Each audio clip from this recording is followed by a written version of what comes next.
BRS party అధికారం కోల్పోవడం మాట ఎలా ఉన్నప్పటికీ, ఆ పార్టీకి సంబంధించిన వాళ్ళ వ్యవహారాలన్నీ కూడా ఒక్కొక్కటిగా బయటకొస్తున్నాయి. ఒకటి కాదు, 2 కాదు. అవినీతి కావచ్చు, అక్రమ సంపాదన కావచ్చు, అండ్ భూముల కబ్జా కావచ్చు, మరేదైనా కావచ్చు. అయితే ఇందులో ఇప్పుడు తాజాగా రాసలీలలు కూడా చేరాయి. భూ కబ్జాల ఆరోపణలు, లేకపోతే అవినీతి వగైరా ఇదంతా ఒక యాంగిల్. అయితే ఇంట్రెస్టింగ్ ఇష్యూ ఏంటంటే రాసలీలలు.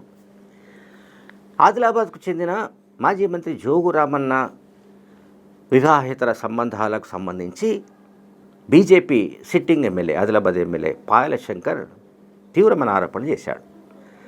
జోగు రామన్నకు చెందిన అంటే ఆయన వివాహేతర సంబంధాలు, రాసలీలలు, వీటికి సంబంధించిన టేపులు, సీడీలు, వీడియోలు ఇవన్నీ కూడా మాజీ ముఖ్యమంత్రి కేసీఆర్, అట్లాగే రాజ్యసభ మాజీ సభ్యుడు సంతోషరావు దగ్గర సురక్షితంగా ఉన్నట్టు ఆయన చెప్పాడు.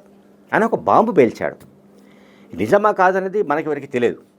మరి పాయల్ శంకర్ దగ్గర ఏ ఆధారాలు ఉన్నాయో, ఏ ఆధారాలతో ఆయన చెప్పాడో మనకు తెలియదు. అది చాలా కేటగిరికల్గా చెప్తున్నాడు.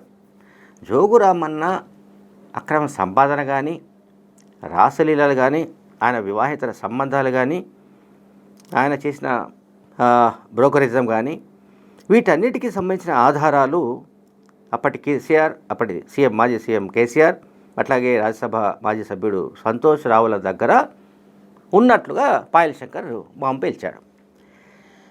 ఇది అంటే పాలిటిక్స్లో బిలో ద బెల్ట్ అని మనం అంటుంటాం మామూలుగా జర్నలిజంలో.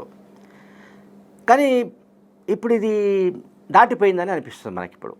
ఇటువంటి పరిస్థితి అంటే బిలో ద బెల్ట్ కొట్టొద్దని చెప్తారు. అంటే వ్యక్తిగతమైన విషయాలు, లేకపోతే పూర్తిగా వ్యక్తిత్వ హననానికి సంబంధించిన విషయాలు, వీటి గురించి బయట జనరల్గా రాజకీయాల్లో కూడా విలువలు పాటించాలని చెప్తుంటారు. అయితే జరిగింది ఏంటంటే, ఆదిలాబాద్లో ఈ మధ్య ప్రజాపాలన రెండేళ్ళు పూర్తి చేసుకునే సందర్భంగా ఆదిలాబాద్ హెడ్ క్వార్టర్లో ఒక సభ జరిగింది. ఆ సభలో ముఖ్యమంత్రి రేవంత్ రెడ్డి పార్టిసిపేట్ చేశారు. స్థానిక ఎమ్మెల్యే బీజేపీకి చెందిన పాయల్ శంకర్ కూడా ఆ సభలో ఉన్నాడు. ఆయన ఆన్ రికార్డ్ మైక్లో మాట్లాడుతూ ఆదిలాబాద్ నియోజకవర్గానికి ఏది కోరినా తక్షణం రేవంత్ రెడ్డి మంజూరు చేస్తున్నట్టుగా, అట్లాగే ఆదిలాబాద్కు ఎయిర్పోర్టు భూసేకరణకు సంబంధించిన జీవో ఇష్యూ చేసినట్టుగా, ఇతర అభివృద్ధి కార్యక్రమాలు వాటన్నింటి కూడా ఆయన గుర్తు చేశాడు. దాంతోపాటు ఆయన చెప్పింది ఏంటంటే, రేవంత్ రెడ్డి కాంగ్రెస్ పార్టీ అయినా, తాను బీజేపీ ఎమ్మెల్యేనైనా తన కాన్స్టిట్యుయెన్సీ అభివృద్ధి కోసం రేవంత్ రెడ్డిని ముఖ్యమంత్రి రేవంత్ రెడ్డి కలవడానికి ఎన్నిసార్లైనా కలుస్తారని కూడా ఒక మాట అన్నాడు. దాంతో ఆయన ప్రత్యర్థి అంటే ఆయన ఎవరిపైన అయితే గెలిచాడో మాజీ మంత్రి ఆయన దిగాడు. జోగు రామన్న రంగంలోకి దిగి ఇక ఆయన మాటల యుద్ధం ప్రారంభించాడు. ఇది ముఖ్యమంత్రి పర్యటన తర్వాత ఈ పరిణామాలు జరుగుతున్నాయి. సో అధికార పక్షాన్ని ప్రతిపక్షాలు నిలదీయాలన్నది జోగు రామన్న సిద్ధాంతం. ఆయన ఆ సిద్ధాంతాన్ని ప్రస్తావించాడు. కానీ బీజేపీకి చెందిన ఎమ్మెల్యే అధికార పార్టీ కాంగ్రెస్కు చెందిన ముఖ్యమంత్రిని అభినందించడం, ప్రశంసించడం, ఆయనను ఆకాశానికి ఎత్తడం పట్ల జోగు రామన్న భగ్గుమంటున్నాడు. సో ఆయన పాయల్ శంకర్ పైన రకరకాల ఆరోపణలు గుప్పించాడు. ముఖ్యమంత్రిని పొగడడం కానీ, అట్లాగే ప్రశంసించడం కానీ బీఆర్ఎస్ పార్టీకి నచ్చలేదు. ముఖ్యంగా జోగు రామన్నకు నచ్చలేదు. ఆయన ఏమన్నాడు, కాంగ్రెస్ అండ్ బీజేపీ ఈ 2 పార్టీలు కుమ్మక్కాయని ఆయన ఆరోపించాడు. అందువల్లనే పాయల్ శంకర్, ఎమ్మెల్యే శంకర్ ఈ రకంగా మాట్లాడుతున్నట్టుగా ఆయన చెప్పాడు. ఆ ముఖ్యమంత్రి సభ జరగగానే వెంటనే ఈ మాజీ మంత్రి జోగు రామన్న రంగంలోకి దిగి మీడియా సమావేశం పెట్టాడు. మీడియా సమావేశం పెట్టి ఓవైపు బీజేపీ రాష్ట్ర అధ్యక్షుడు రామచంద్రరావు కాంగ్రెస్ విజయోత్సవ సభలను ఈ నయవంచన సభలని చెబుతూ ఉంటే, ఆయన ఆరోపిస్తుంటే, విమర్శిస్తుంటే, అదే పార్టీకి చెందిన ఆదిలాబాద్ ఎమ్మెల్యే పాయల్ శంకర్ మాత్రం కాంగ్రెస్ ముఖ్యమంత్రిని పొగడ్తలతో ముంచెత్తడం వల్ల కాంగ్రెస్ బీజేపీల మధ్య ఉన్న సంబంధం బయటపడిందని చెప్పాడు. సో స్వలాభం కోసం ఎమ్మెల్యే స్థాయిని దిగజార్చి ఆయన మాట్లాడుతున్నట్టుగా కూడా ఆరోపణలు గుప్పించాడు జోగురామన్న. అయితే మరుసటి రోజు వెంటనే పాయల్ శంకర్ రంగంలోకి దిగాడు. ఇక్కడ చెప్పిందేమో మీ రెండు పార్టీలకు సంబంధించి అక్రమ సంబంధం.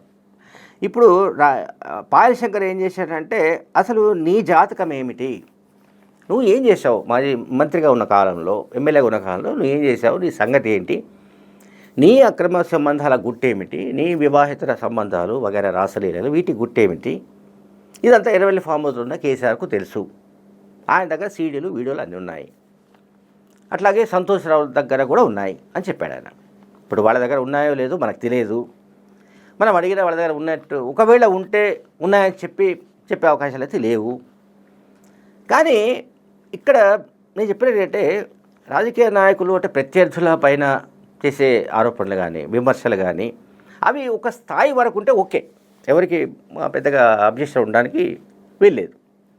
ఈ మధ్య ఎమ్మెల్సీ కవిత గురించి కూడా బీఆర్ఎస్ ఎమ్మెల్యే మాధవరం కృష్ణారావు అటువంటి కామెంట్స్ చేశాడు ఇంచుమించు.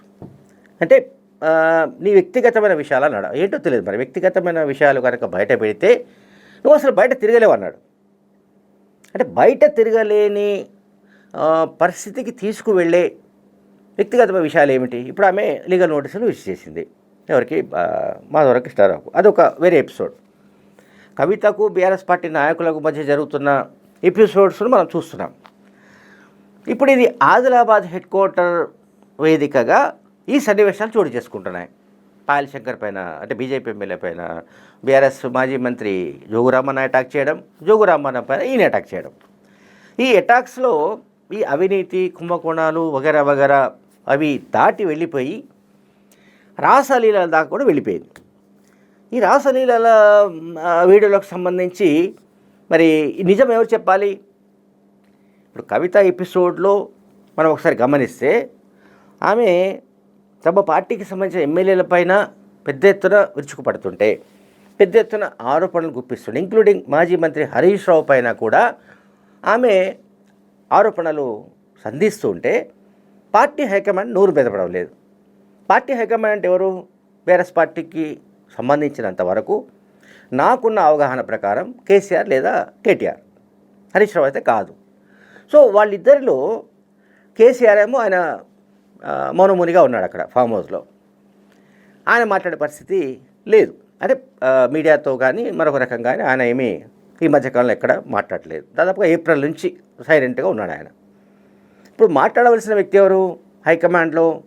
అంటే ఇప్పుడు పార్టీ కమాండర్గా వర్కింగ్ కమాండర్ ఎవరంటే నెంబర్ 2 అనుకుందాం, నెంబర్ 2 పైలట్, కో పైలట్ అనుకున్న ఎవరు? కేటీఆర్. కేటీఆర్ స్పందించాలి. కానీ ఒకవైపు చూస్తేనేమో చెల్లె, సొంత చెల్లె, రక్తం పంచుకు పుట్టిన తోబుట్టు, ఆమె గురించి ఏం గట్టిగా అనలేడు. ఇంకోవైపు ఏమో తన సొంత పార్టీ, తన పార్టీకి సంబంధించిన ఎమ్మెల్యేల పైన ఆమె రకరకాల ఆరోపణలు గుప్పించిన ఇప్పుడు ఆయన స్పందించలేని ఒక నిస్సహాయత. ఇంకోవైపు ఆదిలాబాద్లో ఇప్పుడు ఇంకా మాజీ మంత్రి జోగురామన్న వ్యవహారాలు, వివాహితర సంబంధాలు, వీటికి సంబంధించిన ఇష్యూస్ ఇవన్నీ బయటకు వస్తున్నాయి. అంటే కేటీఆర్ కానీ కేసీఆర్ కానీ అంటే పార్టీ హైకమాండ్ ఖచ్చితంగా తమ పార్టీకి సంబంధించిన ఎమ్మెల్యేలు నాయకులను వాళ్ళు ప్రొటెక్ట్ చేసుకోవాల్సిన అవసరం ఉంది. అంటే వాళ్ళపైన వస్తున్న ఆరోపణలను తిప్పికొట్టాల్సిన అవసరం ఉంది. ఒకవేళ అది నిజమైతే, ఒకవేళ అబద్ధమైతే మరి వీళ్ళు కూడా ఇవన్నీ నిజాలని అనుకుంటున్నారా మనకు తెలియదు. లేదు కవిత కాబట్టి పోనీ అని వదిలిపెట్టేద్దాం. కొన్ని ఇష్యూస్ ఇవి మాధవరం కృష్ణారావు, కుత్బులాపూర్ ఎమ్మెల్యే వివేకానంద, వీళ్ళకి సంబంధించిన ఆరోపణలు ఇవన్నీ పక్కన పెడదాం. మరి ఇప్పుడు మాజీ మంత్రి జోగురామన్న పైన బీజేపీ ఎమ్మెల్యే చేస్తున్న సీరియస్ ఆరోపణలు, వ్యక్తిగతమైన ఆరోపణలు, వీటికి సంబంధించి జవాబు చెప్పవలసిన బాధ్యత ఆ పార్టీ హైకమాండ్ పైనే ఉంది. కేసీఆర్ దగ్గర కానీ సంతోష్ రావుల దగ్గర కానీ ఇటువంటి వీడియోలు సీడీలు ఉన్నాయా అనేది ఇప్పుడు జరుగుతున్న చర్చ. Thank you very much.